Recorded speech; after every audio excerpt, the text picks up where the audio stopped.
Ноутбук на процессоре AMD Ryzen 7 6800H с частотой 4,7 ГГц в режиме Boost, OLED-экраном диагональю в 14 дюймов, частотой обновления экрана до 90 Гц, тремя разъемами USB Type-C версии 3.2 Gen 2, клавиатурой с 4-уровневой подсветкой, сканером отпечатков пальцем, стильным дизайном, алюминиевым корпусом, накопителем PCIe версии 4.0, аккумулятором на 56 Вт-часов, и обо всем этом нам заявляет сам производитель в рекламе к ноутбуку под названием Xiaomi Book Pro 14 OLED 2022 года. Но как же на самом деле дела обстоят у данной модели, я сейчас вам, разумеется, расскажу. Распаковка. Поставляется эта модель в обыкновенной защитной коробке из плотного картона. На ней есть название производителя и краткие характеристики. В ней же находится обыкновенная Bluetooth-мышка, коврик для мышки, наклейки с русскими буквами для клавиатуры, коробка с блоком питания на 100 Вт и китайской вилкой, переходник для вилки, далее есть кабель питания с Type-C на Type-C длиной в 1,7 метра, переходник с USB-A на Type-C и фирменная упаковка от Xiaomi. Выглядит она презентабельно и компактно, на ней можно заметить также название производителя и краткие характеристики. Упакован ноутбук отлично, и в коробке мы имеем сам ноутбук, салфетку для протирки экрана и краткое руководство пользователя. Тест на MacBook данная модель прошла без проблем, за что отдельный плюс. Шарнир действительно хороший. Габариты 313 на 219 на 19,5 мм, а вес составляет 1 кг 402 грамма. Модель получилась достаточно компактной и легкой. Напоминаю, что 7 обзоров в неделю выгружаю и ежемесячно разыгрываю по смартфону Poco X6 Pro. Условия для участия просты. Оставляйте любой комментарий осмысленный, больше 5 слов под любым из роликов, подписывайтесь на канал с колоколом и в описании своего канала, либо в комментарии указывайте свое имя в телеге. Плюс подписывайтесь на телеграм-канал скидок по ссылке в описании. И вы автоматически в розыгрыше. Присутствовать на стриме не обязательно. Перейдем же к Xiaomi Book Pro. Модель не свежая, как вы уже поняли. Приобрести Xiaomi Book Pro 14, по всей видимости, можно только в единственной темно-серой расцветке. Дизайн модели минималистичный, и кроме как зеркальной надписи Xiaomi с тиснением на крышке больше ничего нет. Что внешне, что по эргономике, данный ноутбук мне очень понравился. Он легкий и удобный в использовании. К слову, как и Apple MacBook Pro 13 дюймов 2020 года на процессоре M1. Корпус алюминиевый, да и сборка отличная, но, к сожалению, экран не открывается на 180 градусов, что для данных габаритов было бы весомым плюсом. Максимальный угол открытия около 150 градусов. Далее, по интерфейсам мы имеем аудиоразъем на 3,5 мм, один USB Type-C версии 3.2 Gen 2 с поддержкой Power Delivery и два полнофункциональных USB Type-C разъема версии 3.2 Gen 2, за что плюс, но, к сожалению, USB-A нету, а также нет кардридера. Технология DisplayPort версии 1.4 также поддерживается. Далее на корпусе расположили LED-индикатор, HD веб-камеру без механической шторки приватности. Сама веб-камера имеет стандартное качество, и в целом его достаточно для видеозвонков в разных локациях с разным освещением. Встроенные два микрофона отрабатывают хорошо, к ним вопросов не возникало, вот в плане звука не все так радужно. Для вывода звука ноутбук оснащен двумя стереодинамиками по 2 Вт, в стоке есть приложение DTS для настройки звучания, динамики достаточно громкие, просто хорошее стереозвучание. Далее клавиатура урезанная, без цифрового блока, ход клавиш хороший в 1,3 мм, звук постукивания мягкий. Печатать с помощью данной клавиатуры удобно, плюс есть в меру яркая подсветка с 3 режимами работы. Тачпад же расположен по центру, и он не мешается при наборе текста. Габариты тачпада 128 на 81 мм. Реализован он отлично, без двойного дна или люфта. Покрытие тачпада приятное, палец скользит хорошо. Также рядом с клавиатурой можно заметить сканер отпечатков пальцев, и работает он неплохо, но вот функция распознавания лиц веб-камера не поддерживает. Летим дальше. Установлен здесь супер OLED-экран диагональю в 14 дюймов с разрешением 2880 на 1800 пикселей, 10-битной матрицей с соотношением сторон 16 к 10 и соотношением экрана к корпусу 89,92%. Рамки не громадные, но минимальными их не назвать. Цветовой охват 100% DCI-P3, плотность пикселей 242 ppi, частота обновления экрана на выбор 90 или 60 Гц. Покрытие экрана глянцевое, яркость экрана по моим замерам на 100%, максимум 540 люксов. Яркости хватает, даже если использовать ноутбук на улице в солнечный день. Но, конечно же, будут блики и отражения. Шим поднимается до 70%, что является далеко не лучшим результатом, но по моим наблюдениям глаза от экрана устают, если использовать ноутбук на яркости около 30%. Углы обзора стандартные в 170 градусов, подсветка достаточно равномерная и сильных засветов я не обнаружил. Цветопередача приятная, цвета насыщенные и контраст контрастные, картинка четкая и детальная. Экран действительно хорош, но учитывая тест, о котором я расскажу далее, складывается мнение, что экран единственный весомый плюс этого ноутбука. Перейдем к железу. Процессор установлен в моей модели AMD Ryzen 7 6800H с 8 ядрами, 16 потоками, 12 мегабайтами кэша третьего уровня, стандартной тактовой частотой в 3,2 ГГц и 4,7 ГГц в режиме Boost. Видеокарта AMD Radeon 680M, за охлаждение отвечает два кулера, медные трубки и медный радиатор. Оперативная память LPDDR5 на 6400 МГц, распаянная на 16 ГБ. Накопитель Phison PCIe версии 4.0 на 512 ГБ, расширить ОЗУ возможности нет, а вот ПЗУ только если заменить, так как дополнительного места под него нету. При покупке на выбор также доступна конфигурация ПЗУ на 1,2 терабайта, но уже PCIe версии 3.0. Далее, по связи имеется поддержка Wi-Fi 6 серии, сетевой адаптер установлен на X200, а Bluetooth версии 5.2. Windows в стоке установлено 11 Home. Что касается тестов, мы имеем Geekbench 6 OpenCL Score 15633, Vulkan Score 14560, Single Core 1062, в мультикоре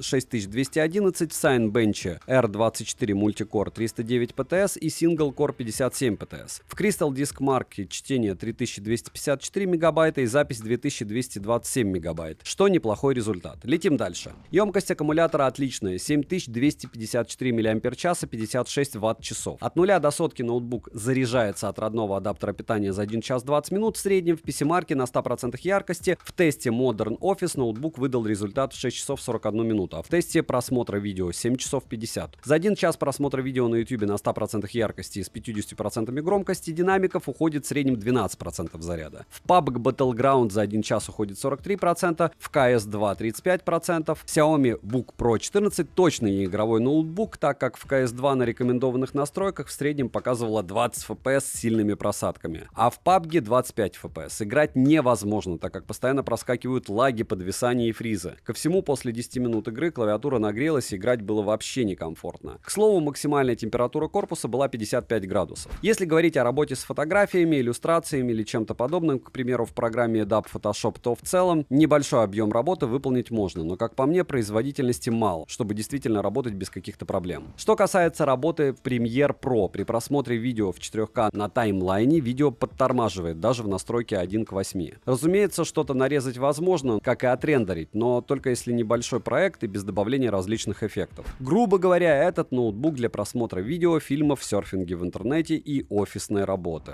Минусы: шум у экрана, экран не открывается на 180 градусов, нет кардридера, нет USB-A порта, нет шторки приватности, урезанная клавиатура без цифрового блока, нет функции распознавания лиц, ну а также цена не на распродажах, а на распродажах он редкий. Цену можете посмотреть по ссылке в описании к видео, не забудьте подписаться на телеграм-канал скидок, взаимопомощи и мой личный телеграм-канал по ссылкам в описании. Резюмирую, ноутбук Xiaomi Book Pro 14 OLED 2022 года на процессоре AMD Ryzen 7 6800H изначально мне показался хорошим ноутбуком для работы с фото из-за OLED-экрана, но в итоге зацепиться за что-либо в данной модели, кроме как за экран, я не могу. Для офисной работы можно приобрести что-то подешевле, а на большее Xiaomi Book Pro 14 не способен. Так что от меня девайсу больше нет, чем да, однозначно. Подписывайтесь на канал с колоколом. Спасибо за просмотр. Добра и удачи вам, дорогие друзья.